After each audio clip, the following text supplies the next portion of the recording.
우리 함께 인사 나눕니다. 보고 싶었습니다. 오래 기다렸습니다. 잘 반가워서 정말 기쁨을 주체할 수 없습니다. 감사합니다. 제가 오늘 제 복장에서 뭐 한 가지 달라진 거 있습니까? 얼른 보십시오. 양복을 보십시오. 단추가 떨어져 없습니다. 제가 이거 이야기를 해야 되겠네요.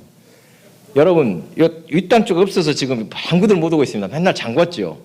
딱 여기 올라오면서 단추 잠가서 흘러가니까 못이 후루룩 합니다. 여러분, 이 단추 하나에서도 배울 게 있습니다.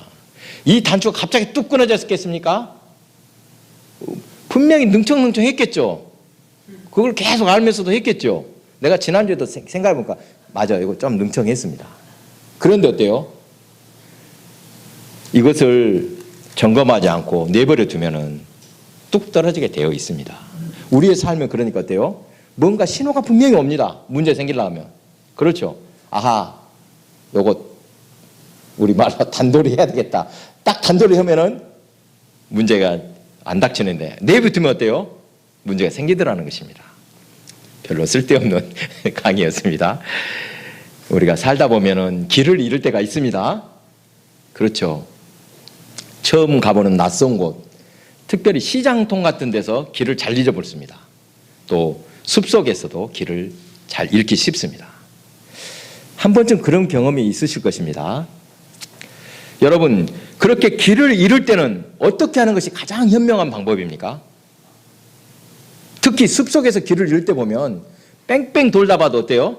왜? 도로 그 자리네. 이럴 때가 있습니다. 그때는 처음 길을 잃었던 그 자리에서 다시 시작하는 것입니다. 무슨 말씀인지 알겠죠?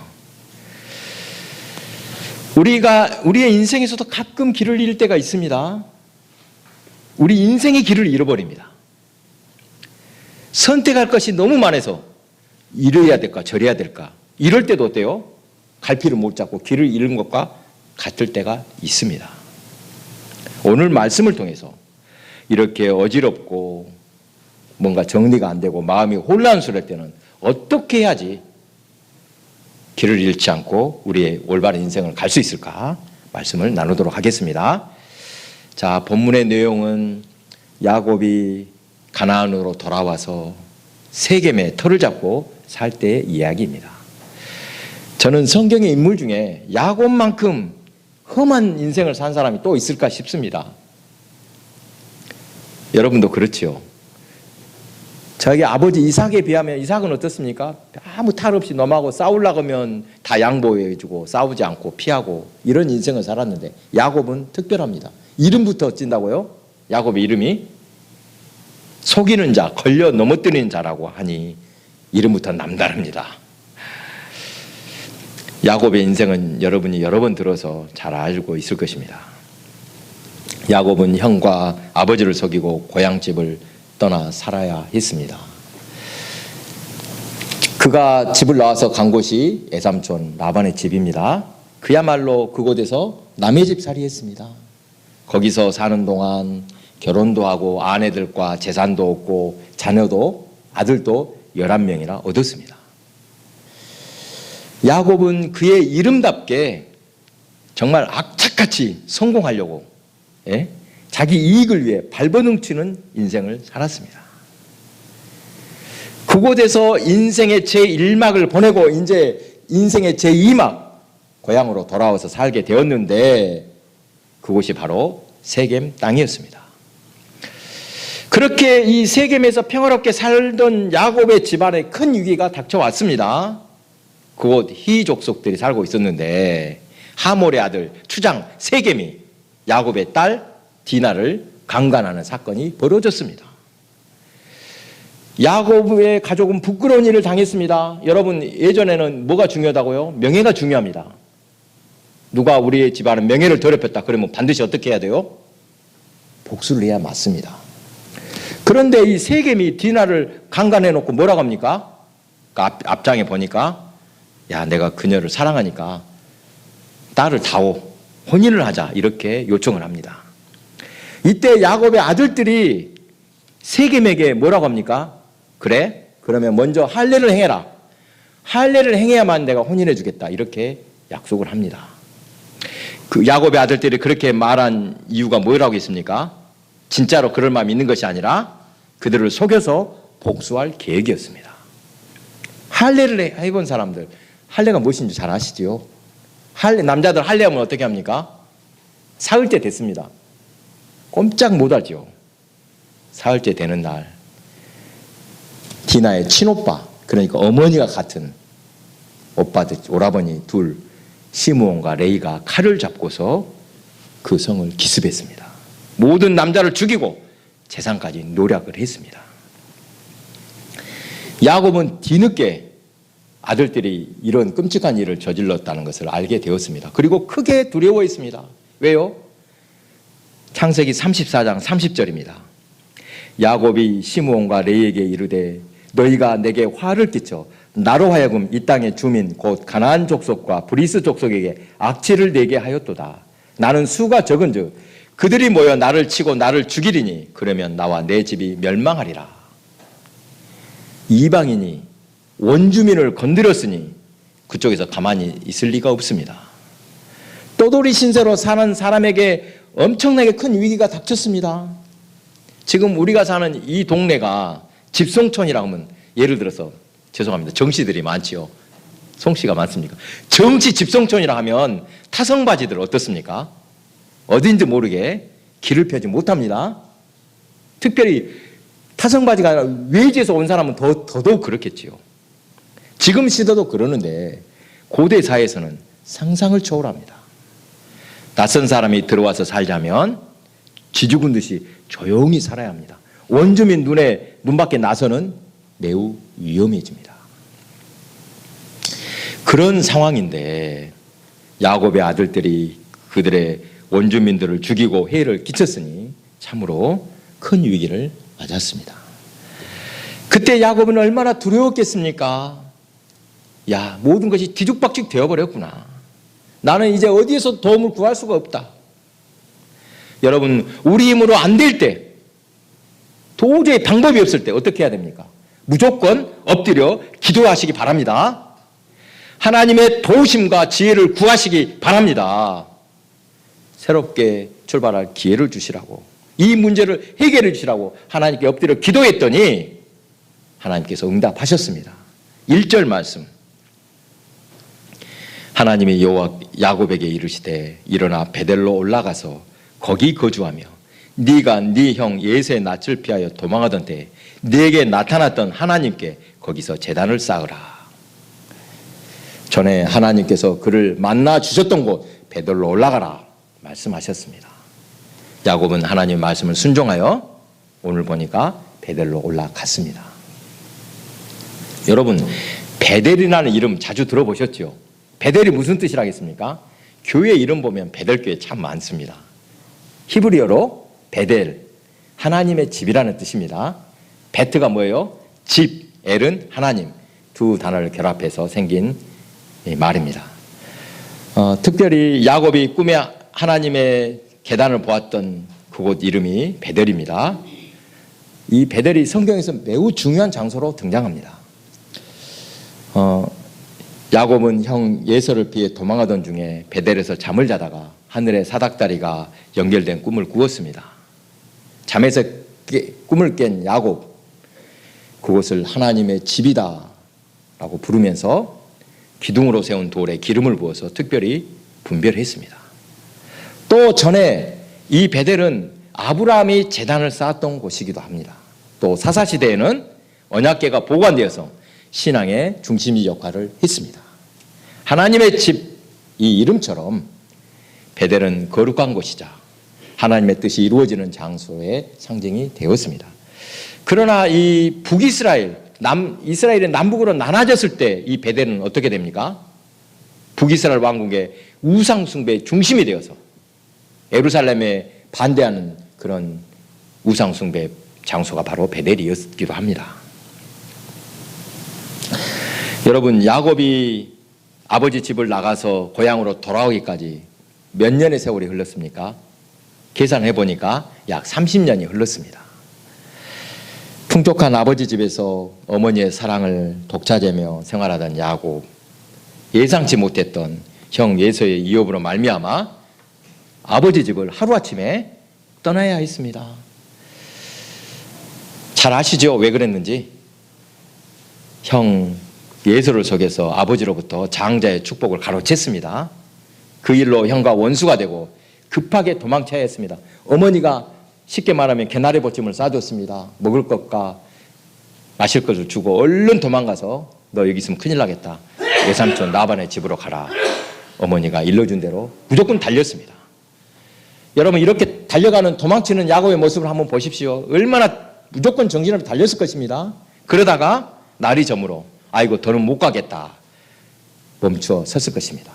평소에 다니던 길이 아니니까 여기가 어딘지 모릅니다. 나는 또 어디로 가야 하는지, 앞으로 나의 삶에 어떤 일이 닥칠지 모든 것이 막막할 뿐이었을 것입니다. 그때 야곱은 손에 잡히는 대로 돌 하나를 베개 삼아 잠을 청해야 했습니다. 모든 것이 암담하던 그날 밤 하나님께서 야곱을 찾아오셨습니다. 그 순간 야곱은 아버지 이삭이 섬기는 하나님이 자신을 만나 주셨다, 이 체험이 아니었습니다. 아버지 하나님이 나를 만난 것이 아니라 지금은 어쩐다고요? 야곱 자신의 하나님이 나를 찾아오셨구나. 내 하나님이구나. 예전에는 아버지 이삭의 하나님 이렇게 기도했다면 지금은 어때요? 나의 하나님 아버지, 내 하나님이 나를 찾아주셨구나. 이 고백을 하게 되었습니다. 바로 그 장소 야곱에게 있어 베델은 모든 것이 뒤엉켜서 어디에서 시작해야 할지 모르는, 도저히 모르겠다, 나는 이제 희망이 없다, 이 순간에 하나님께서 자신을 찾아와 믿음의 여정, 신앙의 여정을 시작할 수 있도록 출발하게 하셨던 그곳이었다, 이렇게 고백한 것입니다. 요즘 저는 개인적으로 뭔가 가닥을 잡아야 되긴 하는데 이렇게 고민하는 중입니다. 어딘지 헝클어지고 들떠있는 상태가 아닌가 스스로 돌아보는 중입니다. 참 저를 보니까 지금까지 뭐 하나 제대로 이룬 것이 없이 세월만 자꾸 흘렀구나, 이런 생각이 듭니다. 여러분도 이렇게 느낄 때가 있을 것입니다. 뭐 한 것도 없이 나이만 먹었다냐, 뭔가 문제가 있는 것 같은데 어디서부터 풀어야 할지 막막하게 느낄 때가 있습니다. 그럴 때 우리 각자에게 주신 베델의 그 은혜를 떠올려 보시기 바랍니다. 그날에 하나님께서 만나주시고 우리에게 특별한 은혜로 베푸셨던 체험, 그 체험과 경험을 회복하는 것입니다. 거기서부터 문제가 해결됩니다. 제가 백숙교회에 오게 된 계기 여러분도 알고 계실 것인데 지금까지 말하지 않은 한 가지 이야기가 있습니다. 제가 오래전 고흥에서 전도사 생활을 했다는 사실 다 아시지요? 별로 좋지 않은 기억이 남아 있어서 굳이 꼭 여기 고흥으로 다시 가야 되는가, 이 생각 왜 안 했겠습니까? 오고 싶은 마음이 별로 없었습니다.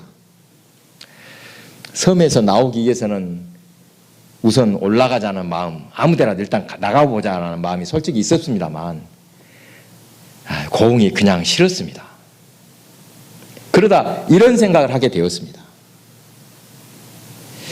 내가 그때 떠날 때는 실수하고 손가락질 당했더라도 다시 그곳에서 시작할 때는 하나님 앞에서 온전히 사명을 잘 감당하자, 그래서 내 명예도 회복하자, 그런 마음이 딱 들으니까 안 되겠다, 이번에는 꼭 가야 되겠다, 그렇게 해서 여기에 올라오게 되었습니다. 사소한 일이지만 제가 지난주에 겪었던 이야기, 아주 작은 이야기지만 좀 들려드리고자 합니다. 제가 주중에 읍내에서 일을 보고 있는데 급한 전화를 받았습니다. 일을 보고 있다가 어떤 집사님이 숨 넘어가듯이 말을 합니다. 나 금방 죽을 것 같으니까 나 어서 빨리 좀 와주십시오라고 전화한 것입니다. 그런데 그분은 우리 교회 성도가 아닙니다.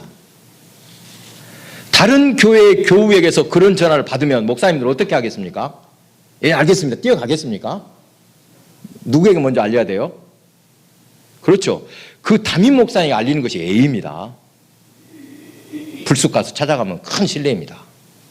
그런데 하필 그 교회 목사님이 멀리 출타 중이라 그 집사님 동생 권사님인데 제가 압니다. 그분에게 얼른 전화를 했습니다. 그런데 전화가 안 됩니다. 여자 집사님이라 매우 조심스럽습니다.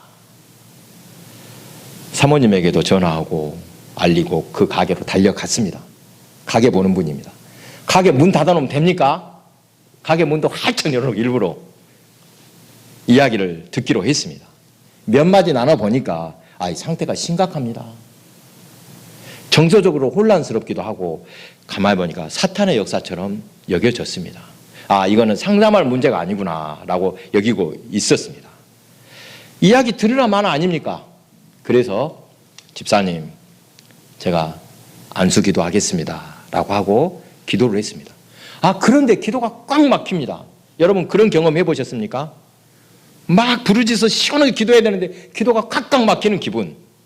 그때 제가 순간적으로 방언으로 기도하게 되었습니다. 방언 기도해야 하니까 숨통이 트이는 것 같았습니다. 그렇게 한참을 기도하고 제가 그분에게 정중하게 그랬습니다. 뭔 절에 가서 공을 들여야 되겠다 별소리를 다 했습니다. 사실은. 그래서 다른 쓸데없는 일 절대 하지 마시고 하나님을 전적으로 의지하시고 우리 주님만 의지해야 됩니다. 다른 일 하면 절대 안 됩니다. 이렇게 권면하고 제가 돌아왔습니다. 제가 이 방언 기도에 대해서 할 말이 있습니다. 저는 청년 때 죄송합니다. 옛날 이야기에서 정말 물불 안 가릴 정도로 열정적인 신앙이 있었습니다. 저희 같이 교회 다녔던 청년들은 다 인정해 줍니다. 누구 못지않게 제가 뜨겁게 기도하는 사람이었습니다. 기도하다가 특별한 체험이 참 많았습니다. 어느 날에 기도하는데 평소에 관심조차 없던 사람이 갑자기 떠올랐습니다. 제가 그 당시만 해도 기도노트, 여러분들 기도노트 써보셨습니까? 노트를 하나 구해서 기도할 사람들 이름을 쫙 적습니다. 한 50명, 80명 정도 되는 것 같습니다. 딱 적어놓고 1번 누구 며칠 날 무슨 기도했다라고 적어놓고 응답을 어떻게 되는가 반드시 응답해 주십니다. 그 응답을 꼭 기록했습니다. 그런데 이 사람은 늘 기도하는 사람이 아닙니다. 근데 왜 갑자기 생각났을까? 뭔가 분명히 일이 있기 때문에 너를 떠올리게 하셨겠지라고 하면서 그를 위해서 전심으로 기도한 적이 있습니다. 며칠이 지난 후 여러 날이 지난 후 우연히 그 사람을 만나서 사실 이러저러한 일로 언제 어느 날 당신을 위해서 내가 뜨겁게 기도한 적이 있습니다라고 이야기를 해줬습니다. 그랬더니 그가 흠칫 놀라면서 그날 자신이 특별한 일이 있었다고 합니다. 아무한테도 말하지 않았는데 병원에 갔던 날이라고 합니다. 이상 징후가 있으니 병원에서 정밀 진단을 받으시오라고 통보했던 것입니다. 그 사람은 눈물을 글썽했습니다. 제 이야기를 듣고. 왜요? 하나님께서 자신을 불쌍히 여기셔서 저에게 기도하게 하셨구나. 아무한테도 말 안 해줬는데 어떻게 생각나서 기도하게 하셨을까? 하나님이 그렇게 하셨다고 믿으면서 저에게 정말 고맙다고 인사를 했습니다. 결과가 어떻게 나왔겠습니까? 그 사람? 암이었을까요? 좋은 결과를 받고 왔습니다. 그렇게 열심히 기도해도 이상하게 방언을 받지 못했습니다.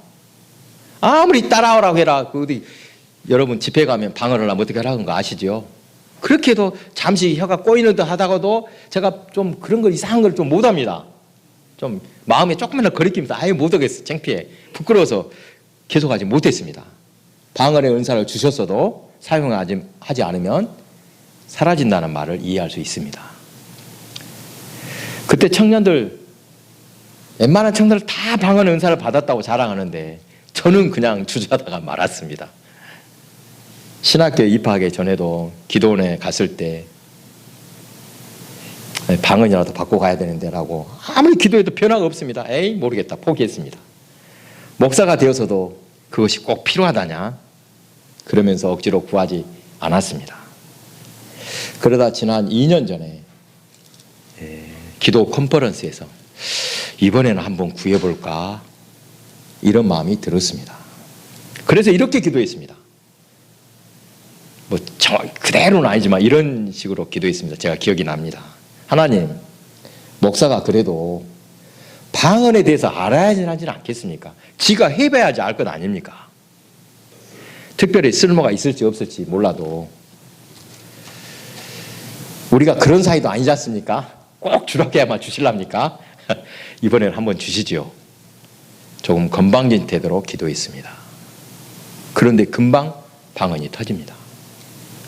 그때 저는 좀 웃었습니다. 왜 웃었겠습니까? 야, 하나님은 참으로 친구처럼 친절하시구나.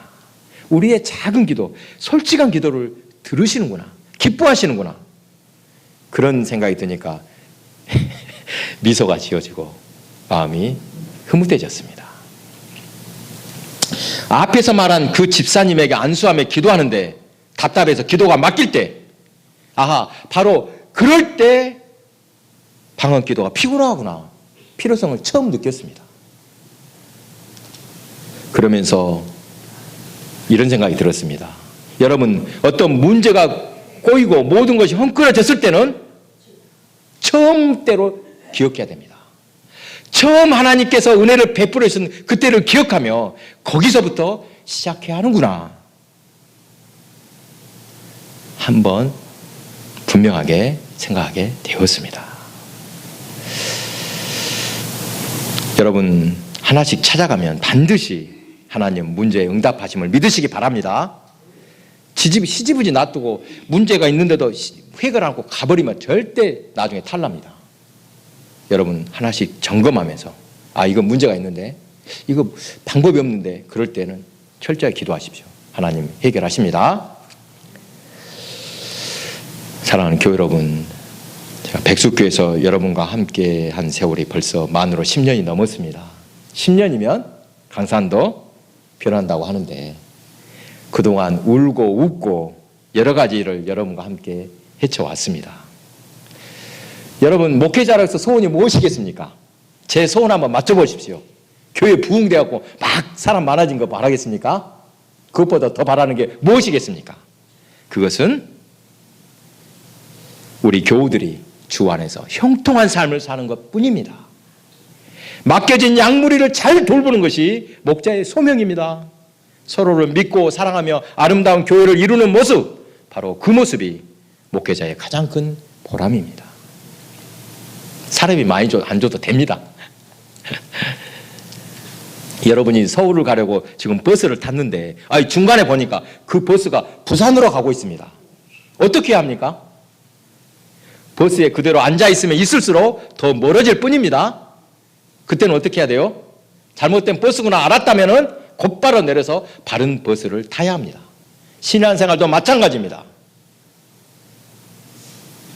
누구라도 가끔 실수할 수가 있습니다. 헝클어진 실타래처럼 길을 잃을 수가 있습니다. 믿음이 좋은 사람이니까 이 사람은 실수가 없고 저 믿음이 없는 사람이니까 실수한다. 그렇지 않습니다. 누구나 문제를 만날 수 있습니다. 문제 생깁니다. 어떻게 해 뜰 날만 있겠습니까? 굳은 날도 있습니다. 인생도 마찬가지입니다. 그런데 문제는 위기를 만났을 때 그때 우리가 어떻게 대처하는가? 이때 우리의 믿음이 드러납니다. 믿음이 있는 사람은 지혜롭게 하나님께서 은혜 주셨던 그 자리를 기억하여 그곳에서부터 새로 시작하자, 문제 점검하자 이러는 것입니다. 신앙인은 신앙으로만 문제를 해결할 수 있음을 믿으시기 바랍니다. 다른 힘으로 안 됩니다. 하나님께 돌이켜야 합니다. 얼마나 아름다운 모습입니까? 여러분, 그렇게 하나님께 온전히 돌아올 수 있다면 오히려 인생의 고난과 어려움은 우리에게 복이 될 것임을 믿으시기 바랍니다. 그 문제로 인해서 하나님께 더 돌아오게 되고 내 자신을 돌아보게 되는 것입니다. 사랑하는 교우 여러분, 인생에서 길을 잃고 근심과 두려움에 사로잡힐 때 처음 하나님을 만났던 그때 은혜를 생각하시기 바랍니다. 저는 청년 때 하나님께 받았던 그 놀라우신 은혜, 그때를 생각하면 지금도 가슴이 뜨거워지는 듯합니다. 하나님께서 그 자리로 우리를 부르십니다. 처음 그때와 변함없이 여전히 같은 하나님께서 끝까지 우리와 함께 하시겠다고 약속하셨습니다. 이 믿음만 있으면 됩니다. 이 믿음 안에서 힘을 얻고 위로를 얻어 넉넉히 승리하는 저와 여러분의 삶이 되시기 바랍니다.